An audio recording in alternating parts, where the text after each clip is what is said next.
Tahukah kalian kenapa dua orang yang bekerja di tempat yang sama dengan tugas yang sama bisa menunjukkan sikap dan hasil kerja yang berbeda?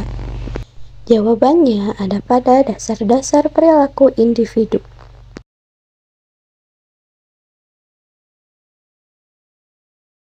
Dalam organisasi modern, memahami perilaku individu tidak bisa dilepaskan pada konsep inklusi.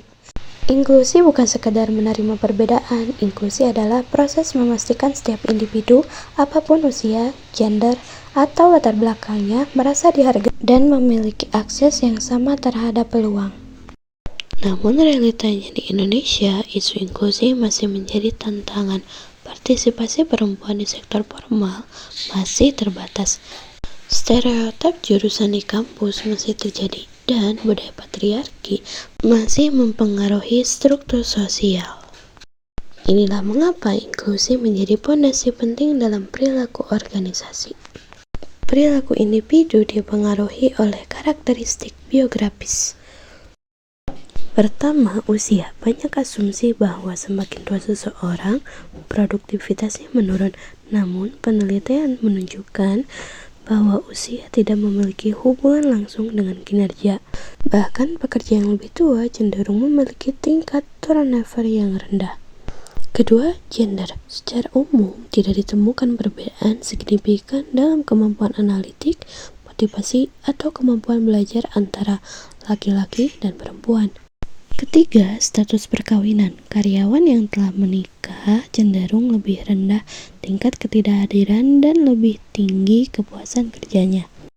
Keempat, masa kerja. Semakin lama masa kerja seseorang, semakin kecil pula kemungkinan ia meninggalkan organisasi dan biasanya semakin tinggi kepuasan kerjanya. Selain karakteristik biografis, kemampuan juga berperan penting.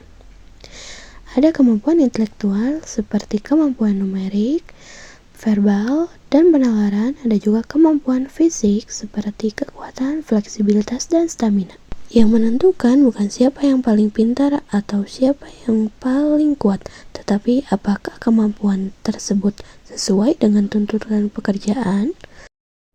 Pembelajaran adalah perubahan perilaku yang relatif permanen sebagai hasil dari pengalaman.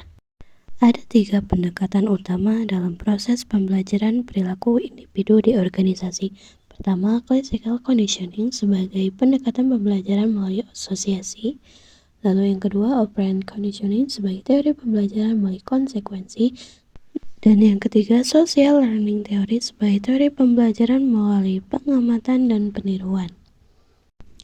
Dalam proses ini terdapat 4 bentuk penguatan. Penguatan positif, penguatan negatif, peniadaan, dan hukuman. Perilaku tidak muncul begitu saja. Perilaku butuh dipelajari. Strategi penguatan yang tepat akan membentuk perilaku yang diinginkan dalam organisasi.